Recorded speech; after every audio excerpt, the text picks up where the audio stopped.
All right, greetings, Texans for the Arts Nation. My name is Chris Kiley. I'm the Associate Director here at TFA, Texans for the Arts, here with my fearless leader, Executive Director Ann Graham, and we are here today to give you sort of a weekly update about things going on with the 87th legislative session, and then to talk a little bit about some exciting events we have coming up next week. But for the moment, I'm going to turn it over to you, Ann, to give you an update.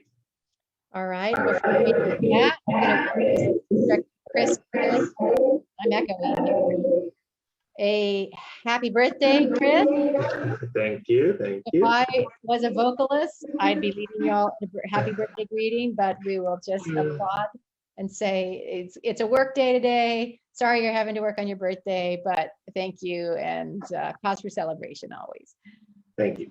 So here we are, boy, getting almost to the halfway mark in the legislative session. I hope we're not past it. Yesterday or Tuesday, whatever day it was, we're losing track. The Senate Finance Committee presented the Senate Finance Committee approved budget, SB1, to the full Senate in the Senate chambers. And went through all of the articles, and each one of the chairs of the subcommittees was able to talk about how they felt they had realized the charge of setting a balanced budget and addressing the concerns and the goals of the state. The Texas Commission on the Arts, as you know, is the very first thing in the budget, and we were disappointed to find that the Senate still had not increased the full funding for the Texas Commission on the Arts Cultural District Grant Program to $10 million, which is what it was last session. And we were really hoping that, knowing how well used those funds are and what an incredible economic impact those funds have on communities, especially during now the pandemic, when something like the hotel occupancy tax as a source of arts funding is really down, like down more than any other tax in the state. The hot tax is down around 48.5% in 2020. So we still have our work cut out for us. There is $6 million still in the TCA Cultural District grant program in the Senate budget. There's a full $10 million in the House budget. Once the House votes its budget out and goes back and forth with the Senate, there will be a conference committee, and we will be clearly working alongside the conference committee, really working to restore the full $10 million. So disappointed in the Senate finance process, and hoping to increase those funds and restore those funds fully before the final budget is really approved.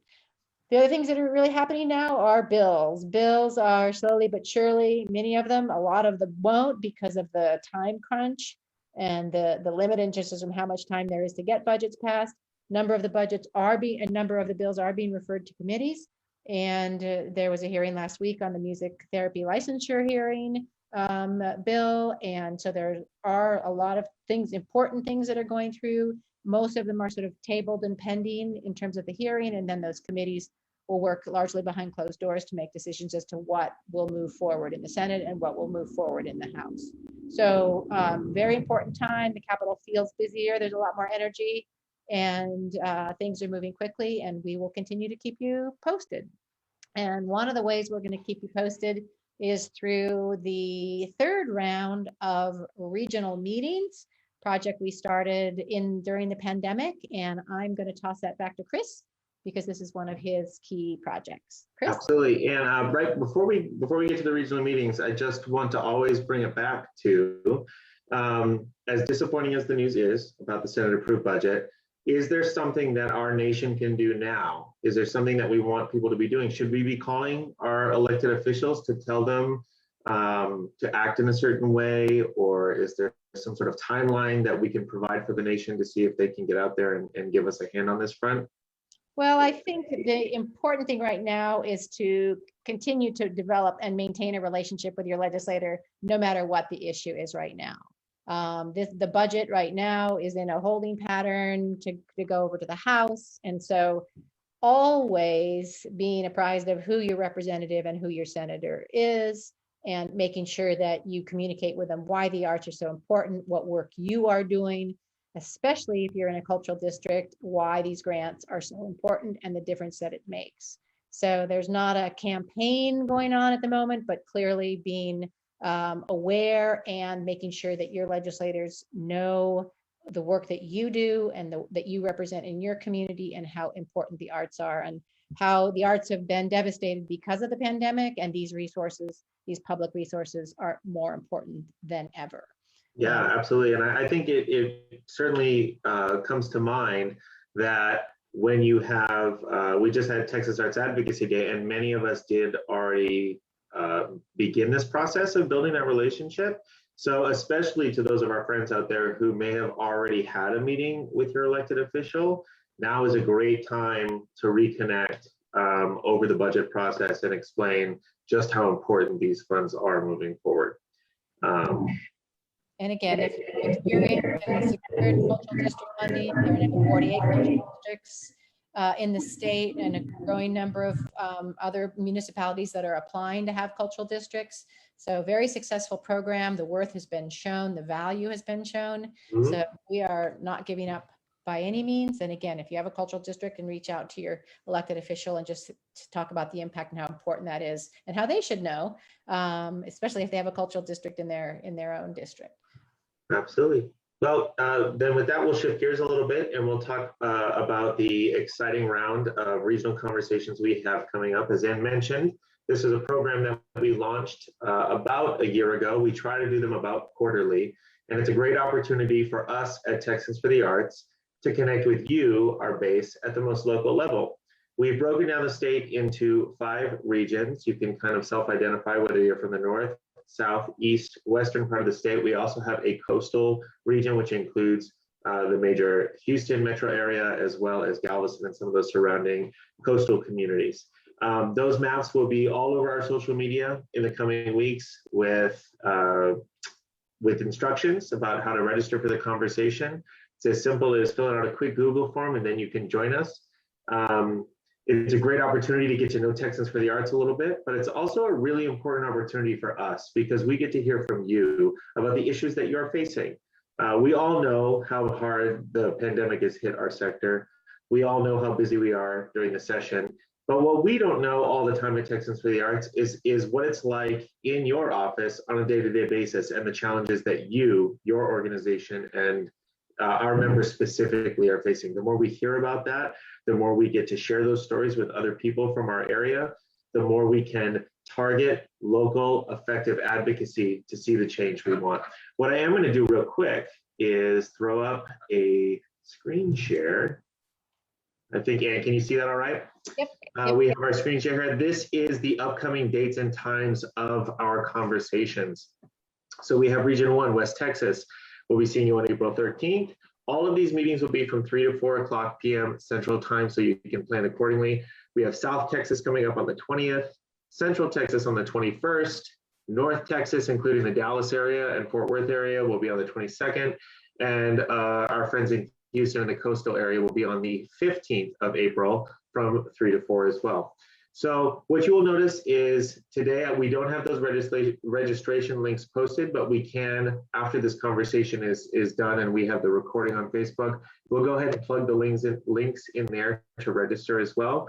But do keep an eye on our social media. Every day we have something going out. We are highlighting specific hosts for the conversations. We have a local host from each conversation partnering with me to really bring it home. And all of those are going to have the registration links associated with them. So be on the look. There should be some things on Instagram and Twitter. We'll be all over the place for the next 2 weeks. But take a look at these dates. If you can, get them on the calendar. We would love to see you in the next couple of weeks. So Ann, I'll throw it back to you to wrap up for the day. It's kind of a shorter day today, but I think there's a lot going on. But would you bring it home? Yeah, the final remarks are, I believe tomorrow is April 8th, which is the opening day of the SVOG, the Shuttered Venue Operation Grants, the long-awaited opening, and the SBA, Small Business Administration, has been tweaking the protocols and the policies and all of the instructional material. It's a very complicated application process, but a very important one. And I imagine a lot of you who fall into the eligibility group have been working steadily on trying to prepare. So I know that last week we had Brandon Anthony, the executive director of the Texas Music Office in the office of the governor, who spoke, gave a lot of information about SVOG, and reminded people that his office, texasmusicoffice.gov, can provide information along with links to other SBA regional organizations that can help you out with the actual application processes. So it is a lot of funding, over $16 billion in the SVOG grant fund. All this is, of course, is national.